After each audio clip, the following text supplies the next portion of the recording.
Hello, and welcome to Markets in Focus. My name is Joe Bell, and today I'm going to walk you through some of the most interesting financial market themes that I'm observing. So we've had a bit of a stock market rally, but participation has been very weak to start the year. Taking a look also at the Fed rate expectations, still pretty significantly higher than the market's expectations for what interest rates are going to look like at the end of this year. And then finally, a look back at history. During recessions, Fed tends to underestimate the negative impact that higher interest rates have on the unemployment rate.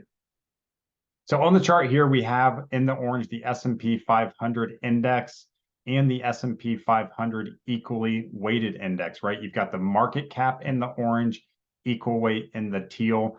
Big difference, market cap up 9.3%, equal weighted down 1.3% for a net difference between 10.6%. So large cap stocks have been significantly outperforming both mid cap and small cap during the year. Where does this stand historically? If you look at that difference since 1990, there has only been one other year that had a larger discrepancy between those two periods, and that was 1998. In fact, just above the other one, 1999, both near the end of the technology bubble. So if the year ended right now, it would be very historical in terms of the discrepancy between large cap stocks versus pretty much everything else in the market. Now, moving on to the Fed, right? We have the meeting coming up here in June. Most people don't think they're going to cut. We started to see a little bit of chatter about the Fed raising rates in July, but overall, the market pretty much expects the Fed to pause until the fourth quarter with at least one cut to the end of the year.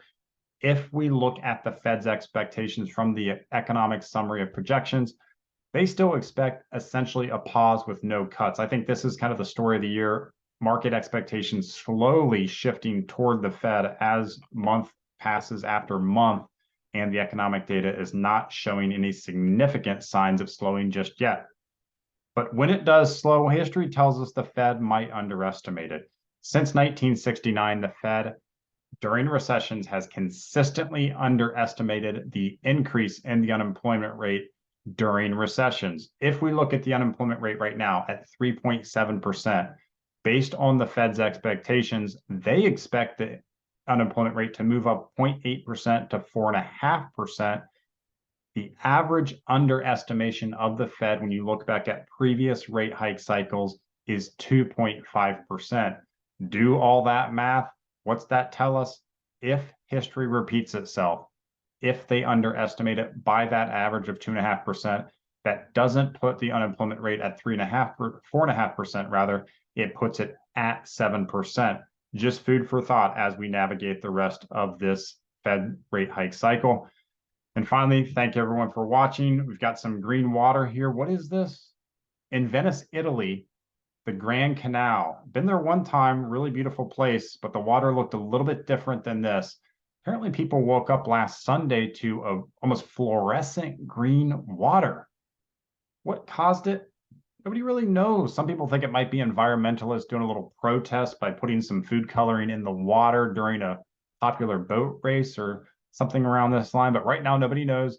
Police are investigating. It tended to grow over the next day or so. I'm sure it will kind of wash itself out. But interesting little change in the color of the Grand Canal water there in Venice, Italy. It will be interesting to see the results of that police investigation.